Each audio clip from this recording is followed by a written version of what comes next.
Okay guys, DeWalt 198 volts na 1300 Newton meter. Try natin yung auto stop niya ito.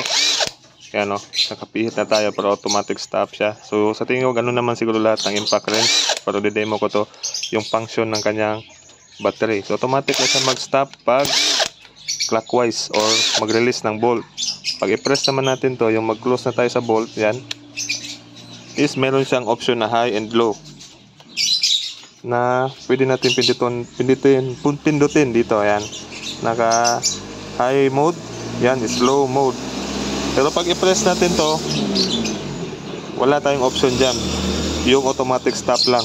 Ibig sabihin yan is release sa bolt. Pag i-close na natin yung bolt or not, bolt pala yun. So meron siyang low sa baba, high sa taas. So ngayon is magtatanggal tayo, i-press natin to. Kusang iilaw yung auto stop natin, yung kulay green nito, yung maliit na green. So pindutin natin, yun no. So yan, matigas pa yan. Tatanggalin natin, try natin kung automatic stop siya. So yun, nag-automatic stop siya. Hindi ko binitawan, hindi ko siya binitawan. So balik natin, dito lang tayo sa low mode. Pero pag mag high mode tayo, yun, again mapapress natin ng high and low mode pag i-close natin yung bolt. Automatic stop is pag mag-release lang ng bolt. So dito tayo sa close, so ang mapipili lang natin is high and low. So low lang natin.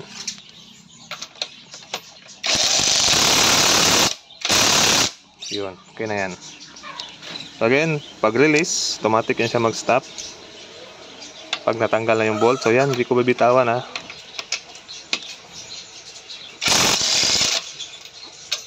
Yun o. Ulitin natin. Yan. Pag stop ng impact, automatic siyang mag-stop. So close natin. Yun. Pinagpraktisan yung bagong motor. Wala pang ring papel yan, wala pang registration. So expected natin magkakalawang na yan kasi meron na yan siyang gas-gas.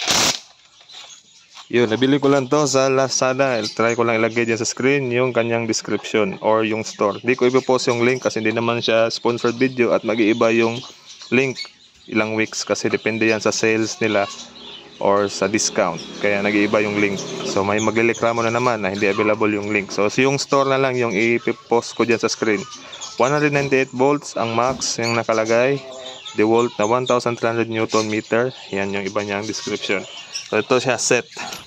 So 7 yung kanyang kasama ng mga socket. Meron siyang dalawang battery, gloves, yung pang drill, yan yung pang barena natin. Meron yan siya. Pati yung pang luwag, marami yan siyang kasama. Yung pang sling, isang charger, 7 ito. 7 pieces. So thanks for watching.